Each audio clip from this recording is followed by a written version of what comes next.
The prosecution of Korea just texted me on my phone today. Dalgoon already got pumped. I'm gonna ask him how much the prosecutors took out of his bank account. I'm asking. Once again, these are Johnny's words. There is a way to help you smooth things over with the Korean people. So he literally calls the Korean people cockroaches publicly. He is at trial in Korea, right?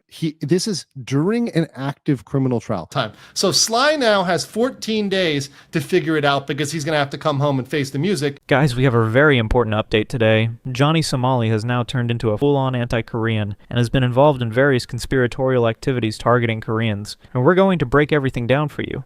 Also, as you know, there's an army member named Delgin who attacked Johnny Somali, and because of that, Delgin has now been fined around 10 million Korean won. Meanwhile, Johnny's out here bragging about the whole situation on social media like it's a big win for him, and that's not all. We're hearing reports that within just 14 days, Vitali's cameraman Sly Kane might get caught by the Philippine government. We've got a lot more updates coming, so let's jump straight into today's video.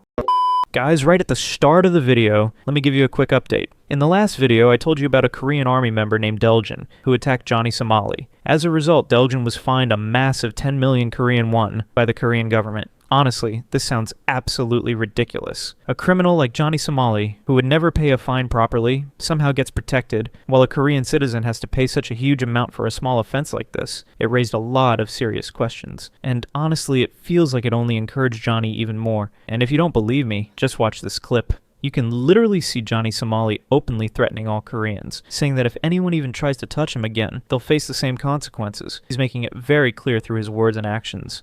I'm not even going to talk about what the prosecutors of Korea just texted me to my phone today. The prosecution of Korea just texted me on my phone today. Dalgoon already got fucked up. I'm gonna ask him how much the prosecutors took out of his bank account. I'm asking. Guys, even though this whole situation is honestly pretty ridiculous, I have to say, I can't completely disagree with Johnny Somali on this particular point. No matter how bad Johnny is, the way he explained it actually made a lot of sense. He pointed out very clearly and logically how much money from Delgin's bank account is actually going to end up in the prosecutor's bank account, because 10 million Korean won is not a small amount. That's about 7,000 US dollars. And in South Korea, that's definitely not some small throwaway amount. It's a lot of money, especially for such a minor offense. Even Johnny himself said it, that Delgin would have to pay such a massive fine over something so small, and honestly, it's laughable. Situations like this really make people question the system, and Johnny basically admitted himself. He openly questioned how much of that fine might actually end up in the prosecutor's own pocket.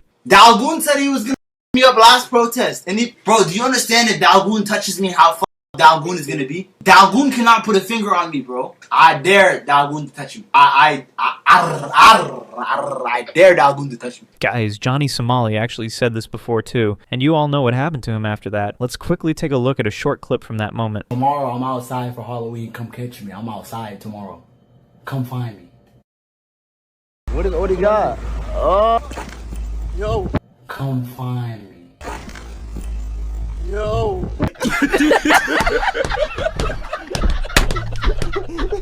Guys, he said something like this before too, and you saw how badly things turned out for him back then. Now he's back at it again, making the same kind of reckless comments. I dare Dalgoon to touch you. I mean, what kind of person is Johnny Somali, really? Let me know your thoughts in the comments. Guys, anyway, moving on. Johnny Somali recently made a highly offensive comment against the people of South Korea and Japan. He even tweeted about it, and Legal Mindset, popular legal commentator, shared his opinion on it. He said that what Johnny did is truly criminal, and it clearly shows the kind of hateful mentality he has towards Koreans and Japanese people. Those of you watching, make sure to check out this clip and definitely share your thoughts. Let us know how serious you think this hatred against Koreans really is. Let's start with the tweets. So there's some really unhinged tweets. Now these tweets, mind you, these tweets were going off before he streamed. So all of this was happening before he did his YouTube streaming. So let's just read this. And once again, these are Johnny's words. There is a way to help you smooth things over with the Korean people. Stop posting everything that is perceived as hurtful. If you can't say something nice, don't say it.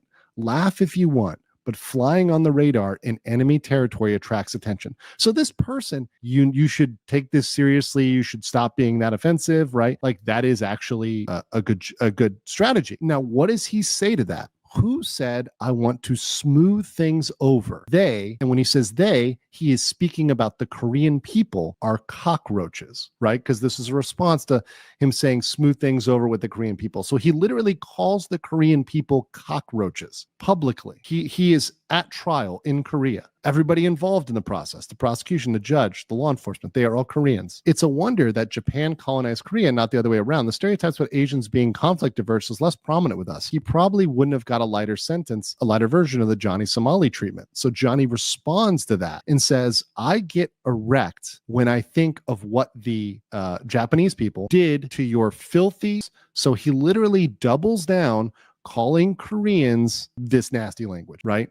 This is during an active criminal trial. Do you know how dumb this is? This is so idiotic. During a trial. This is happening during the trial. This is just happening like last week. Once again, he is pending criminal charges. Anyway, guys, we have more updates. Today, we found out that Vitali's cameraman, Sly Kane, who recently fled to Taiwan, entered the country without any passport or visa. He's been given 30 days of imprisonment, along with additional fines. Who is under police custody for harassing locals in his rage-baiting content, the palace said on Friday, April 25th.